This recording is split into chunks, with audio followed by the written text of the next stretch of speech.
आज हम बात करेंगे स्ट्रेंथ ऑफ मटेरियल और उसके लोडिंग के बारे में। फ्रेंड्स, जो मैकेनिकल इंजीनियर्स हैं, generally we have gone through this topic of strength of material in our studies, in our engineering courses. So आज हम जानने की कोशिश करेंगे connection between the strength of material and our railway rolling stock. So friends, as we all know, these are our railway rolling stocks generally being used. This is the LHB type of rolling stock and this is our ICF type of rolling stock. Generally a question arises that whether there is some sort of an chases concept in railways or not. But yes, there is a concept of chases जिस पे हम ये पूरा construction करते हैं. This is known as under frame. So we term this chases as the under frame. This is known as under frame. Friends, ये एक building block है जो मेन सपोर्ट सिस्टम है जिसके ऊपर आपका पूरा कोच का कंस्ट्रक्शन इसी के ऊपर आपका होगा. अगर हम अंडर फ्रेम को देखें तो इसी अंडर फ्रेम के ऊपर आपका पूरा कोच खड़ा होता है.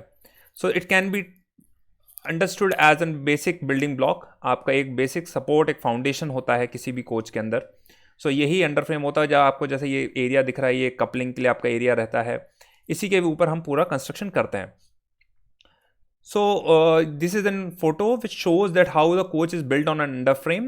ये आप देख सकते हैं अंडर फ्रेम के ऊपर ये कोच बनाया हुआ है. This is a photo of a very important train known as Vande Bharat, the train 18. This is the train 18 construction phase and it has been indigenously developed in India. It's a made in India product. So as you can see, this is the main under frame. Red oxide जिसको किया हुआ आप देख सकते हैं, इसके ऊपर ये अंडर फ्रेम का पूरा कंस्ट्रक्शन किया गया है.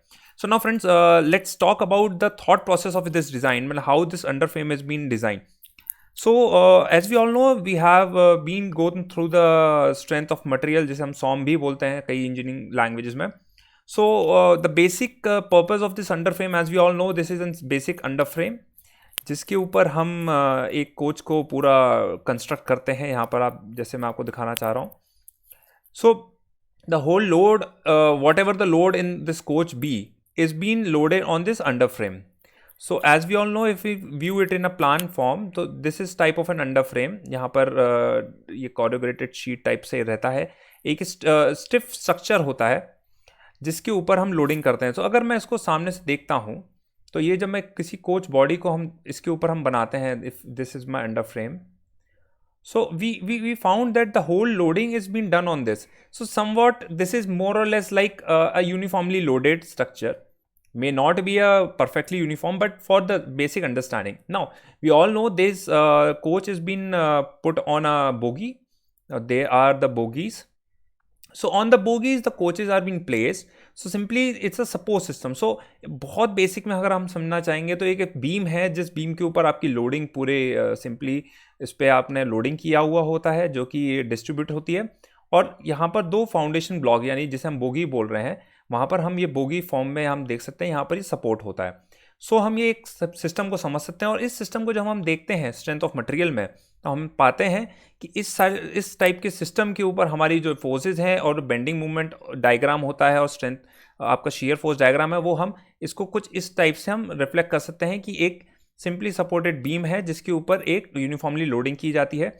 तो हम जैसे देख चुके हैं कि इसके ऊपर बेंडिंग मूवमेंट डायग्राम एक डिफरेंट टाइप का डायग्राम बनता है. एक स्ट्रेंथ ऑफ मटेरियल, इसके लिए एक स्ट्रेंथ आपका जो डिफरेंट टाइप के बेंडिंग मूवमेंट हम क्रिएट कर पाते हैं. बट फ्रेंड, हम अब ये जानना चाह रहे हैं कि क्या इस अंडर फ्रेम के अंदर कोई इंजीनियरिंग कनेक्शन है. Yes. So for that we'll just try to understand what is this engineering connection. So as we all know friends, this is the basic concept of this loading and deflection. So मोटा मोटी हम तीन चीज़ों पे अपना focus attention डाल सकते हैं. पहला ये है कि बेंडिंग स्ट्रेसेस, क्योंकि जब हम किसी चीज़ के ऊपर लोडिंग कर रहे हैं, मैं ऊपर आपके लोडिंग बना देता हूँ, तो जब हम लोडिंग करते हैं और दो पॉइंट्स पे हम उसको सिंपली सपोर्ट करते हैं तो बेंडिंग क्रिएट होगी. So it is totally related to the bending movement created by this forces. So हम जानते हैं कि bending movement is directly proportional to the movement which is created by the forces into the distance, or it can be said at the for the torque or the movement purpose. If this is the force and if it is x meters or something different units apart, so m can be coined as fx. So now basically we can say this movement is primarily important to bending stresses. Now this is the stresses which we are talking about. The bending stresses we are talking across a channel or across the beam. So I am just putting this under frame though it is an full underframe, but I am, for the sake of understanding, I'm keeping it in a single dimensional view. So if I'm putting a single dimensional view, okay friends, so now what we're doing is to analyze this bending. So say suppose this is my underframe cross sectional area. If this is being my underframe cross sectional area, so the bending stresses across this will be somewhat like this. As we on low bending stresses हम अगर देखते हैं तो हमने engineering में पढ़ा हुआ है, तो बेंडिंग स्ट्रेसेस पीक पे यानी कि टॉप पे सबसे ज्यादा बेंडिंग स्ट्रेसेस होंगे, और that's well understood. The more you are away from the neutral axis, the more will be the bending stress. So now the bending stress sigma is directly proportional to the moment and the duri which you are taking. So I am taking the maximum duri, the height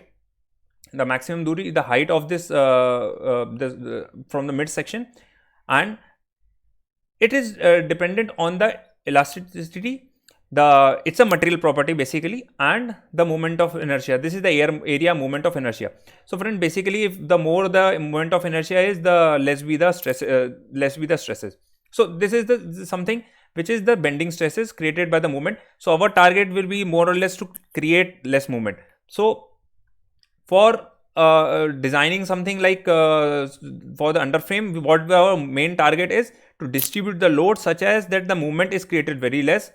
And being the material property, we are not that much concerned. In the on the choosing of the material, we generally go for steels only.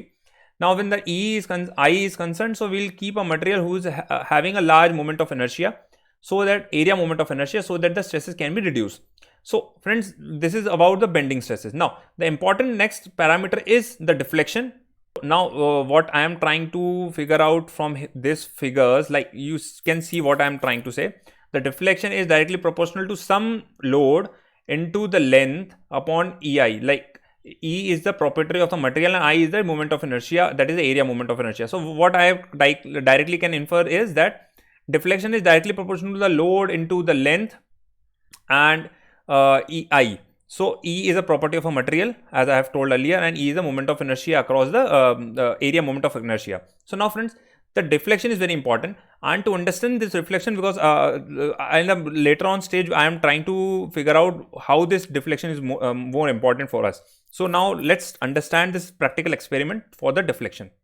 So now friends, हम देखेंगे stiffness of beam के बारे में. For example, हमने इसको एक beam माना है, this we have taken as a beam, and this will try to understand how the deflection works on beams on applying of a load. For example, I am considering a cantilever beam. This is my scale, a steel simple scale, a cantilever beam. So you can see friends, if I put a load here, if I put a point load here, this will be the deflection. But as my load comes to the point of my contact or the support, this deflection keeps decreasing. Say, if this is very near to the support, the deflection is very low. So we can see that when the load is far away from the point of support, the deflection is more, and if it is very near to the point, the deflection is very less. Also, we can see when we twist this beam, so that we have changed the moment of inertia here. Now, if we put this point here, there is no deflection, even if it is at very far point. Now, if we put it here, there is no deflection. So, changing the inertia also changes the amount of deflection. So, by putting this scale in this position, we can adjust the deflection. You can see when my beam is like this, deflection is more. When it is very near, the deflection is very less. So friends, after this experiment on understanding the deflection, so we have clearly seen that as from this point, the far from this point is the load, the more will be the deflection. So you can see the deflection is here is more, and if you consider this, the load F is being placed somewhat near to this my point, the deflection here is low, and the overall deflection is much less. So this deflection is somewhat is more than this reflection. So we have reduced the deflection. So my point of consideration is that whatever be the loading, to reduce the deflection, we will try to keep the load as near as the the point of support. So if I put my load near the support, I will be in a position to reduce the loading and reduce the deflection. Sorry. So now, as we all seen this in figure, that when you change the moment of inertia, it basically, see, when the deflection is directly inversely proportional to the I, that is the area moment of inertia, and we all know that area moment of inertia varies variably. So like for this diagram, earlier my scale was in this position. So when I was talking about this position, the area moment of inertia, if I say this as H and this as B, and if this is B and this is H, like for the scale, so when I'm in this position, I'm referring to this type of a condition. So here the area moment of inertia will be somewhat proportional to B into H cube, जिसका center से हम देख रहे हैं इस वाली side का, तो it becomes cube. So B into H cube. And earlier when there was huge bending, so the area moment of inertia here was proportional to H into B cube. Now it is very clear that this term is way more than this term. So like area moment of inertia here is very much higher. So when the area moment of inertia is very high, the deflection is very low. So here the deflection is very low. As you can see, there is literally no deflection. So basically this is what basically an important factor to understand. Now we are in the position to understand what happens on a coach. So when I design a coach on an underframe, like this will be my coach, which is supported on 2 bogies. So basically I am putting like this, and for the sake of understanding only, and this is my sort of unloading. So when this is a sort of unloading, and I can very well understand that this beam will behave something like this. The deflection be something like this. So friends, you can see that these two ends point will be somewhat less than the central points. And the central point, like the load point where the bogie is been loaded. So friend, what we can see, so then if another coach is like there is another coach, the important concept which I am trying to make out here is, just because of this virtue of deflection, what will happen, friends? Just understand what will happen by the virtue of deflection only. See, this is another coach. Now this deflection is not in that huge amount, like this may be in terms of some centimeters also, or maybe in some mm. So what happens is that if for the sake of understanding, I am exaggerating the diagram. So if this is a point and this is the point, so when you try to couple, the coupling will be somewhat less. This is the point of coupling, like when the coach is there, the coach coupling will lie somewhat here, and another coach coupling will lie somewhat here. So as you can see that the forces will not be in a straight line, they will be somewhat oblique. So there will always be a component. So if I see, if the coach is moving like this, and this coupling will try to pull this coupling, so what will happen? Let's say this type, I am exaggerating, but still this is a very important concept to understand, that if this is the pull, this is the pull in this direction, so what will happen? And so what will happen? The component of the force in this direction will be this, and but there is also a component in the downward direction. So when I am trying to pull, so so the force will exert in this direction. This will try to pick in this direction. So the forces will be somewhat less. So the effect, if this be a P, this not, if there is a theta, this will be somewhat P cos theta. This will be not as equal as P. But apart from that also, there is when we see that there is a point that the load is also, that whole tractive effort is not being imparted to this coach. A loss of tractive effort is there. So this is the first point. Apart from that, what's more important is that for the the deflection, what deflection is causing, you have seen the buffers in ICF coaches.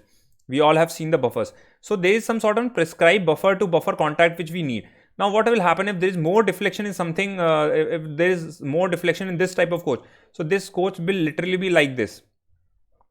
So when this coach will literally like this, the buffer will not be in the inline position with this. So this may happen that if one buffer is like this, the other buffer may be like this. So the buffer will not be in a correct line of matching. There will be some loss of contact. So this is very important in real when buffing is there, like when there is a breaking, there is a buffing. So buffing will not be that much effective. So now friends, when we are in the position to understand the load distribution is very vague in terms of our understanding, but because what we are understanding right now is not that being reflected. So, friends, in ICF coaches, basically, if I talk about ICF coaches, there is a very issue which we are facing. See, as I have told, this is my ICF coach. So basically, I'll take example of an AC coach and as well as a non-AC coach. So I'm talking about AC coaches here. So AC coach, friends, what will happen? This is my loading point, but in AC coaches, what will happen, friends? That there is a water tank. Now, water tank is also there in the ICF non-AC coaches, but they are at the top side. So basically, in the bottom side of water tank, because there is the AC unit out here, we put the water tanks here. So load is somewhat distributed here, and there is a biotank at the end. So, but what will happen in terms of non-AC coaches? Non-AC coaches, what happened? The water tank are the above. They are not the underslang tank. They are the tanks which are being placed somewhat here. So when the water tanks are placed here and the biotank is also placed here, almost all my load is on the end points. Now, which is very much against my all thinking that the load should not be far away from the loading points. The more will be the far away from the point, the central points, the more will be deflection. So basically, in ICF coaches, in non-AC particularly, we are facing such type of things that there is a loading. We can see that due to biotank, due to water tank and a biotank, there is excessive loading on the end points. Now, when there is an excessive loading, there is more deflection. There is more deflection in this side. But this is not maybe the whole case. In AC coaches also, there is an RMP unit. There is a AC unit. So AC units are at the end. So they are putting more load in this end also. And over and above, there is a there is a biotanks. So when we have placed the biotanks, see, as you can see, these are the biotanks, and they are the loading buffer also. Apart from that, they are the screw coupling and the traction applying our draft gear also at the end point. So basically, in railway coaches, you can see there is a very different sort of loading. We are putting more and more and more coaches load at the end points, and when there is more and more loading at the end point, there is a probability that there is more deflection out here. So when there is more deflection out here, and what's more serious is more stresses. So as we have told that from the support point, if this is my support point and you are very much far away, I'll just show it by a different color. See, this is my support point and this is my coach body. So this is my coach body and your support point. And as I have told, this is the water tank and I have put a biotank also. So my extreme loads are on the end points. So what will happen? If my extreme loads are kept in the end points and this is my support point, so there is sort of more deflection is more here, and the stresses are more because there is F out at the end point which is at far away point. So Fx is literally high there, so the chances of stresses are more. So such type of things has happened in railways also, that if there is an end loading is very high, the stresses increases. Now when the stresses increase, there is a chance of some sort of an failure also. So friends, it's not the case that the failures will not happen anywhere. See, this is an example of underframe failure. This is the failure which has happened due to the excessive loading. See, this is the case of an NMG, like the parcel van. What happens in a parcel van? The very iconic issue which associates with the parcel van is that there are the two loading points, but the gates are at the center. So what will happen, that the person who comes inside always try to put almost maximum load what is possible in the end points, because he has to open the gate and he has to keep some space available here to walk and to remove the material. So what will happen, if from the top, if you can see, all my parcel loading is done at the end points. And since my parcel loading is done at the end point, I put some sort of a space to walk for the person and the gates to open. So what will happen, this 2 point which should be literally the load should be concentrated on these 2 points only, but rather the load is kept on the end points. So this happens in VP, and VP is a parcel van, that there is a crack in the sole bar which we have seen. So this type of things may happen. So friends, basically the bottom line is, what we are trying to say is that the bottom line is, in any coach which we are the engineering connection and the strength of material connection is that in the coach the loading should be more or more central towards the bogie side to avoid stresses. This will reduce my stresses, this will reduce my deflection. The deflection will be less. The less will be the deflection, the less will be the issue with the buffer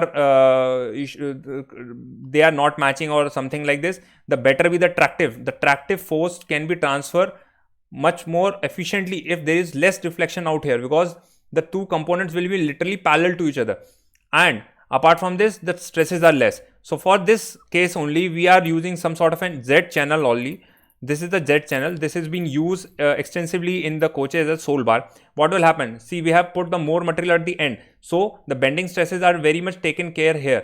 As we have told, the bending stresses are more on the top side, so this is very much well taken care by this Z channel, and this provides literally the best inertia. And due to this channel, what happens? The area moment of inertia is very high. Area moment of inertia is very high. So when the area of moment of inertia is very high, the deflection will be very low. So friends, we came to a conclusion that in coaches, yes, we do have an underframe which is being loaded unevenly, and which is not correctly loaded as on date, because the more and more load is being kept on the end point. The bio tank, the water tank and everything is kept on the end point, but still, because toilets are at the end point, we have to keep a bio tank in that side. We have taken care in terms of the strength of the material, then that we have put a more strength material here, and the load distribution is carried out in such a way that it is loaded evenly, because passengers are not here, the passengers are in the central location only. So more or less we can say that the coaches is being loaded almost uniformly, but still the load is being put more on the end point, which should be either at the center point or in somewhat middle, which will definitely reduce my deflection, which will reduce my stresses. So thank you friend. We'll talk about further more interesting things in our later videos. I hope you have liked it. Do subscribe to my channel and do like and share the videos, and please let me know in the comment box what the more information you want to know about the railways.